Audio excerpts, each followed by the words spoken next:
When I found out I was pregnant, it was not easy. It was not all unicorns and rainbows. My world went completely upside down. It was full of disappointment and betrayal. You think that many people are going to stand by you. Many people you think that love you and always going to be with you, and they're your family and friends. But once you do one mistake, one that doesn't fit their values or beliefs, they say, bye-bye, figure it out on your own, and they leave you alone. And that's how I felt. Told them I was pregnant. They're like, don't have it, have an abortion, you're too young, you're in college. Yes, I was in college, but I didn't care. I was still trying to figure it out myself. And other people, very few people, were like, you figure it out, it's up to you. And I appreciated that. That was the kindest words that I could hear at the moment. Something came to me, and it's like, if I listen to the majority of people and have this abortion, I'm going to carry anger and resentment, and I'm going to shut out all those people that told me to do that. And I don't want to be angry, and I don't want to shut out the people that I love. I said, okay, I might think about it. And once I heard my baby's heartbeat, I knew that I couldn't let him go, and that I loved him, even though he wasn't born yet, even though it was barely 6 weeks in or 8 weeks in, I don't know. But there was this bond that we had. All I wanted to give was my love to him and no one else. I didn't care about anyone else. I didn't care about anybody's opinions at that point. I was like me and him against the world, and that's how it was. And everywhere I went, obviously he went to class, to eat donuts and hot chocolate, and I would sing him songs. And once my gender reveal came, I knew, like, I was like, oh, baby's gonna be a boy. 3, 2, 1.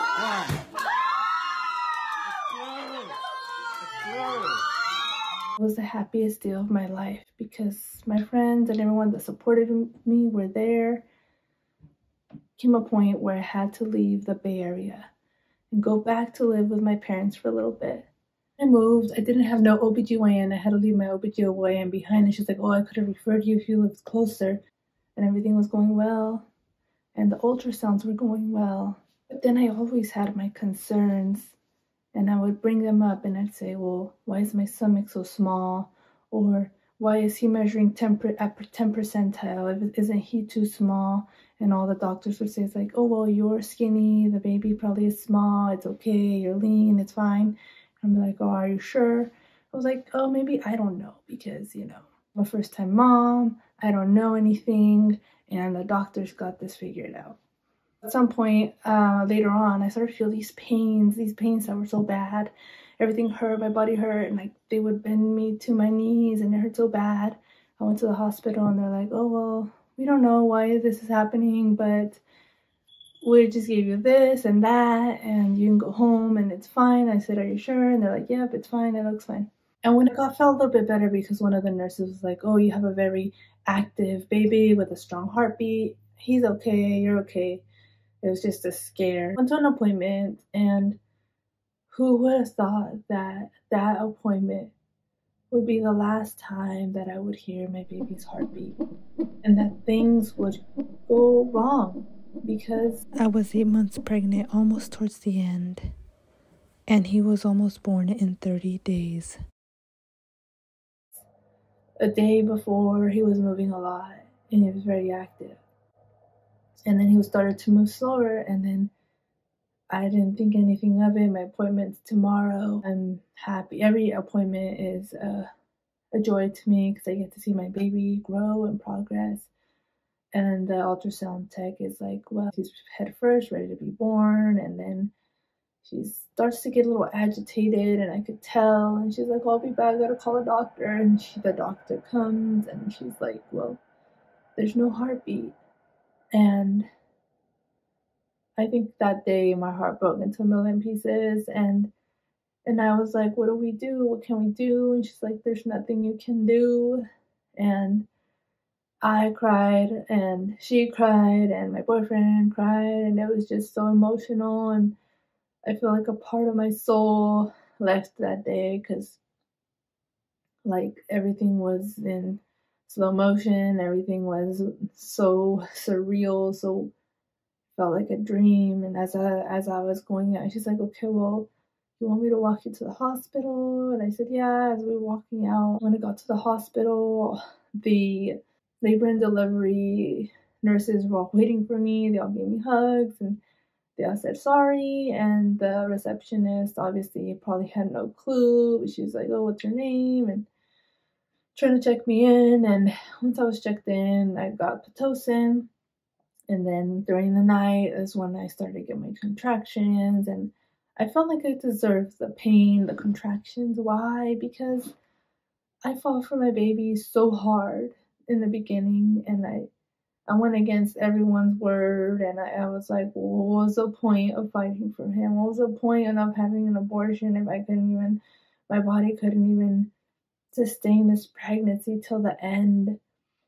I kept going through the contractions, and then eventually I was like, okay, it's too painful. I can't go through this any longer. I got the epidural, and it wasn't painful. It's like a big old needle, and it goes into your spine. And I started to shiver, and it was cold. And later on, the doctor that was seeing me, I had many doctors seeing me, but there's this nice lady. She came and broke my water because my water had been broken, and delivery got faster. And then my baby was delivered at 5:20, but when I was pushing, it was easy. It was like 3-4 pushes, but this nurse was like, keep going, keep pushing, keep doing it. Like, my doctor's like, hold on, I don't want you to tear. And thank God I didn't tear, because it was good. So I'm so grateful for that. And then my baby was born. It was quiet. There was no sound like all the other babies, all the other ladies that were having babies. There was this music when the baby was delivered. But mine, it was quiet. No one said anything. The baby was put on my chest, and he was warm, and he was so beautiful. And I still had to get the placenta, got that out, and then it was just so sad that I wasn't able to enjoy him, never to hear his cry, never to be able to experience that moment. But even though just having him for the hours that I had him and holding him, and the nurses took him a bath, we got to take pictures with him and take pictures of him. And he weighed 5 pounds, 11 ounces, and was 19.5 inches long. His name was Nicholas Aiden, and I thought that name was beautiful. I'm so glad I gave him a name. Then eventually his body was starting to get cold and very stiff, and his nose was starting to bleed. And I thought, oh my gosh, I can't hold him anymore. That's when I realized he's not with me. It's just his body. I think it's time to let him go. That's when I was starting to have a bunch of feelings, emotional, because I had no sleep. I didn't sleep all night, and it's just like, I feel like the social worker was so ignorant, because the day before she's like, oh, congratulations. And I'm like, I was about to be like, congratulations for what? And then the day after, she's like, oh, I'm sorry that your baby's gone. Like, I heard that your water, because they had to put why, what was the reason my water broke, but it was, I was like, that's not the reason. So I'm assuming that doctors just put random reasons on their reports about what happened with patients. Like, they're not honest. Is that something that happens? That if there's nothing to say, you just put whatever you feel like it? For that, I went home with nothing. They rolled me down the hospital corridor with nothing but myself and my sadness and emptiness. And I just went home. And it all was in the span of 24 hours. I got there on Tuesday, like around 2, and left Wednesday, like around 2. What was the reason I left so fast? I feel like there was one nurse that treated me with love and respect and kindness, and she cried with me, and she was there. She was the nighttime nurse and was there. And however, I didn't feel like I was wanted in the hospital anymore. Like, they didn't give me a bigger bed.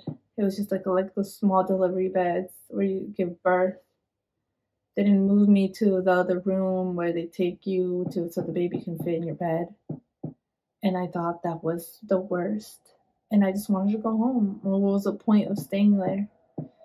And not only that, then I had to decide what morgue did I want my baby's body to go to.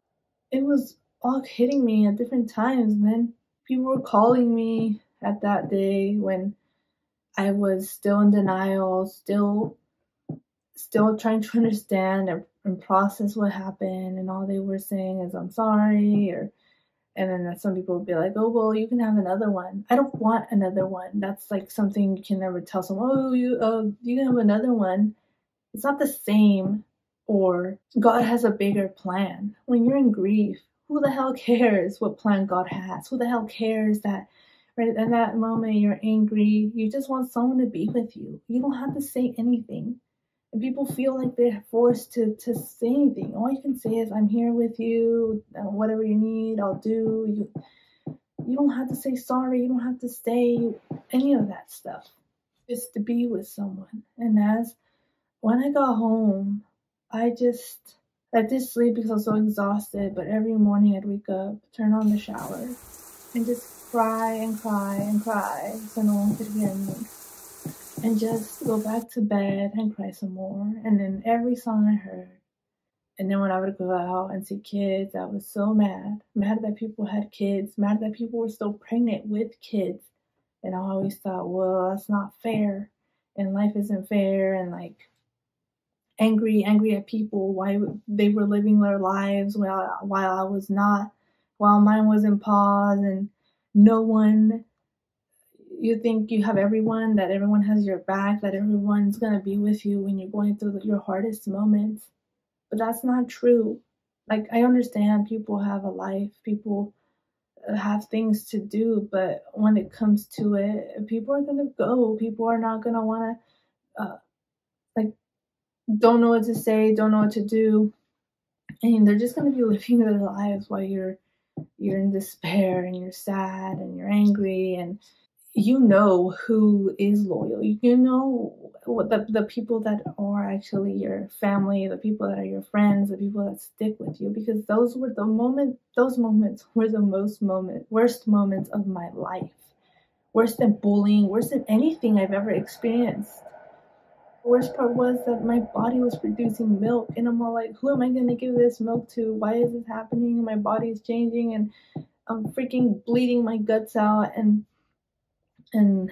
expelling all the things that were supposed to nurture my baby, but this didn't happen. The doctors let me down. No doctors called me. No doctors had told me, oh, you want your results? You want me to tell you what they are? No, it was just a random nurse. Like, no one had time for me, and this nurse just came, didn't know what the hell she was reading, telling me my results, telling me basically that it was my fault that this happened to me. And it was like, I don't understand why she's a nurse. I don't understand why she's talking to me right now. Maybe next time, if I get pregnant, I will find the best doctors and I will ask more questions, and I will not leave the hospital until I get them answered, because I see that many doctors just go from one patient to the next. All you have is 10-15 minutes. Boom, boom, boom. You next. No one cares. They don't care. It doesn't look like they care about you. Maybe there is kind doctors out there, and they do love what they do, and they love delivering babies, and they want the best for you. But that's not what I experienced. There is no love, and everything's just dark and sad and horrible. And I'm like, oh my God, what do I have? Why do I have to live? And all this negative talk. But then, I don't know. So I just felt like I had to learn from it and grow from it. I needed a psychic reading and to reach my baby. Maybe you don't believe in it, and I don't want to hear it in the comments. And because when science sets you down, where do you go? Religion? Yes. Spirituality? Yes. You do anything you can to figure what happened with what happened. And if no one's going to give you answers, you find something that's going to help you, something that's going to move you forward. And with this reading, it brought closure to me. I now know there is divine timing. And if you don't believe, you get pregnant when you'll get pregnant. now I really empathize with everyone, because that's what it is. Like, people think, they always say, oh, they were only something weeks, they were only some 24 weeks, they were only, who the hell cares how many weeks they were? Who the hell cares? They carried the baby. He starts moving at 14, 15 weeks. It feels like little flutters, like when you're holding a little butterfly in your hands and they're fluttering their wings. That's how the kicks feel. Once you're like 20, 24 weeks, the kicks are hard. You can feel the baby roll over. You have that bond with your baby. He's moving, she's moving, they're moving. You're carrying that baby for whatever months you're carrying it for. For the month, you're sharing that space with your baby. You're not carrying a baby. You don't know. You don't understand. You can't judge anybody. That's what kind of annoys me about people saying it's not valid. Everything is valid. Everyone's pain is valid. The anger that I felt towards everyone is valid. Am I mad? Do I resent people? Am I disappointed in people? No, I'm not.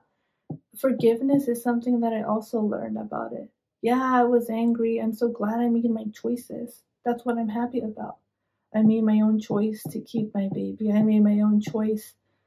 I understand where people are coming from. Yeah, they were coming out of fear. Yeah, they were saying things that probably weren't helping me, but I think it was for my best interest, and they had my best interest at heart. And yeah, I forgive everybody that wasn't there for me, everybody that disappeared on me. It's just knowledge. It's just things that people need to learn, compassion, empathy, things that we are kind of losing. There's very few people that have this, and I feel like we need this. I think we need human connection to keep going, and then we need to help each other. And that's what I learned. And as time went by, I started to heal, and I started to stop hating other ladies for being pregnant and stop questioning it, because I could still get pregnant. When? I don't know. Maybe someday. I'm not gonna rush into it because I can't. And I'm gonna wait until it happens. I think healing is important, and healing takes time, and healing helps other people. Like, people may want to have another one after they had a loss, and that's okay. Maybe that helps them heal. Maybe that helps them have that validation, like, oh, I could have more kids. And it's okay, whatever you feel is right for you. And grieving and crying, and everyone was there for me, and my boyfriend was there for me, and I love it. I cried all day, every day. I think I needed that. And I've evolved as a person, and I've grown as a person. I understand, and now if someone goes through a loss, you just have to be there for them. And I know if you're still watching, well, thank you, but like this video, give it a thumbs up in the algorithm so it could help other women. It's not something that it's talked about, and it's something that it should be talked about. I got from the hospital was this purple box with pictures and how much he weighed and all of it, which was a great gift. It's a tough situation to go through. So if you ever experience a loss, or if you ever know someone that experiences a loss, a miscarriage, a stillbirth, or anything, be kind. Think about the pain that you've gone through. Think about the thing that hurts you the most. And think about how you would want to be treated. Life is too short, so follow your dreams. Don't be afraid. And that's what I've learned. You don't know what life is in store the next day. I don't want to have regrets, and neither should you.